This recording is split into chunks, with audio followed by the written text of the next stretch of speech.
Bem-vindos a mais uma análise aprofundada aqui com a gente. O tema de hoje é, digamos, inquietante, né? Como psicopatas chegam ao poder e controlam tudo em silêncio. Um título forte, sem dúvida. E a gente vai investigar justamente isso, os mecanismos de poder, mas por um ângulo mais psicológico, estratégico. Exato.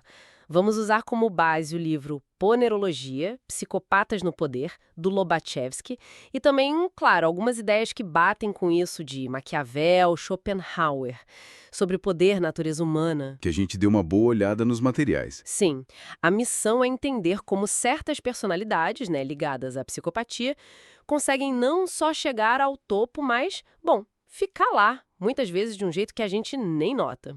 Ok, por onde a gente começa? Bom, acho que o ponto central é a ponerologia, do Lobachevsky. Não é uma palavra do dia a dia, né? Definitivamente não. O que significa? Basicamente, o estudo científico da natureza do mal.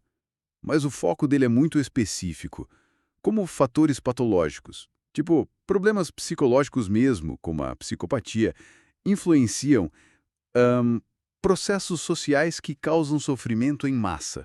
Então é quase como uma epidemiologia do mal social vinda de problemas psicológicos? É uma boa analogia, sim. Ele tenta analisar isso de forma objetiva, quase médica. E aí entra um conceito-chave dele, a tal da psicopatia essencial. O que seria isso? Pelo que entendi, não é bem uma doença mental comum. Exato. Lobachevsky, e ele se baseia um pouco em Dabrowski, vê isso mais como uma falha fundamental. Falta a capacidade básica de ter sentimentos morais, sociais, empatia, culpa, essas coisas. Nossa, e como isso afeta a visão de mundo de alguém? Afeta tudo, imagina não entender o que é empatia de verdade. Para eles, segundo Lobachevsky, a sociedade normal, com suas regras baseadas em afeto e moralidade, pode parecer, sei lá, um sistema estranho, talvez opressor. É uma diferença radical. Tá, mas aí fica a pergunta. Como é que alguém com essa desconexão consegue atrair gente, ganhar poder? Parece contra a lógica, não é? É aí que a coisa fica complexa. Entra o que ele chama de ponerogênese. Ponerogênese, o nascimento do mal. Isso, o processo de formação do mal em nível social. Indivíduos com essa psicopatia essencial e outros com desvios parecidos, eles funcionam como catalisadores. São muito bons em identificar as rachaduras da sociedade. Que tipo de rachaduras? Injustiças, reais ou só percebidas, frustrações, medos. Eles exploram isso. E o interessante é que não atraem só outros desviantes, atraem também pessoas comuns, idealistas ou gente ressentida. A ingenuidade das pessoas normais é uma ferramenta crucial nisso tudo. Eles sabem usar nossas emoções contra nós de certa forma. Essa coisa da exploração calculada, da imagem, me lembra um pouco Maquiavel séculos atrás. Ele não falava algo parecido mesmo sem usar o termo psicopatia? Totalmente. Maquiavel era um mestre em observar a política como ela é, né? Ele batia muito na tecla da aparência. Parecer ter as qualidades, mesmo sem ter. Piedade, fé, integridade. O importante era parecer. Pois é, e ele não tinha problema em analisar o uso frio da crueldade. Lembra do exemplo de Agáthocles de Siracusa? Saiu do nada e virou rei, com base em atos bem cruéis. Sim, lembro. A ideia de que o poder tem sua própria lógica, né? A tal arte da guerra que não pode se perder em delicadezas. Exato.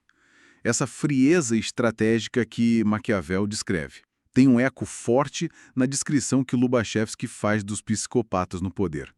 A lógica é parecida, embora a explicação do Lubachevsky seja psicológica. E quando esse tipo de mentalidade domina um governo inteiro? Lobachevsky tem um nome para isso também, né? Tem sim, patocracia. É um sistema onde o poder é exercido por indivíduos com essas patologias. E como a gente reconheceria uma patocracia? Tem características específicas? Uma das mais claras é a linguagem dupla. Uma coisa é o discurso para fora, para as massas, cheio de ideologia e moralidade. Outra coisa é a linguagem interna, da elite no poder, que funciona numa lógica bem diferente, mais cínica, pragmática. Uma esquizofrenia ideológica, ele chama. Isso mesmo. E geralmente essa patocracia não surge do zero. Ela se infiltra em movimentos e em ideologias que já existem e vai distorcendo tudo por dentro. Assustador, mas como a sociedade inteira embarca nisso? Schopenhauer tinha umas visões bem ácidas sobre a nossa capacidade de pensar por conta própria, né? Ah, Schopenhauer era ótimo nisso. Ele ironizava como a gente aceita ideias absurdas só porque todo mundo está dizendo, ou porque parece ser a opinião geral. As ovelhas seguindo o pastor. Exatamente essa imagem. Ele apontava a nossa tendência a imitar, a seguir o fluxo, em vez de parar para pensar criticamente. E é justamente essa passividade, essa dificuldade em questionar, que abre a porta para líderes manipuladores explorarem o senso comum ou preconceitos já existentes. É uma vulnerabilidade coletiva enorme, então. Sem dúvida, facilita muito a manipulação. Então, se a gente juntar tudo isso, Lobachevsky, Maquiavel, Schopenhauer, quais seriam os mecanismos mais silenciosos, aqueles que a gente não vê, para manter esse controle? Dá para a gente listar alguns, acho. Primeiro, a manipulação psicológica mais direta. Usar medo, humilhação, confundir as pessoas com argumentos que parecem morais, mas não são as paramoralizações que Lobachevsky fala. Uhum. Segundo, explorar divisões que já existem na sociedade. Jogar um grupo contra o outro, sabe? Terceiro, controlar a informação de forma bem rígida. Propaganda sofisticada, a tal linguagem dupla. A fachada que Maquiavel falava? Isso.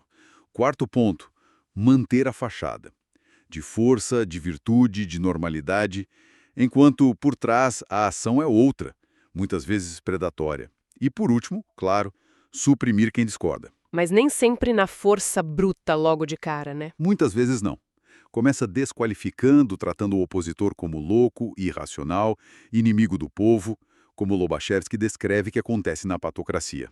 É um pacote bem eficaz, infelizmente. Entendi. Então, resumindo a nossa conversa, a ascensão desse tipo de liderança não é um acidente.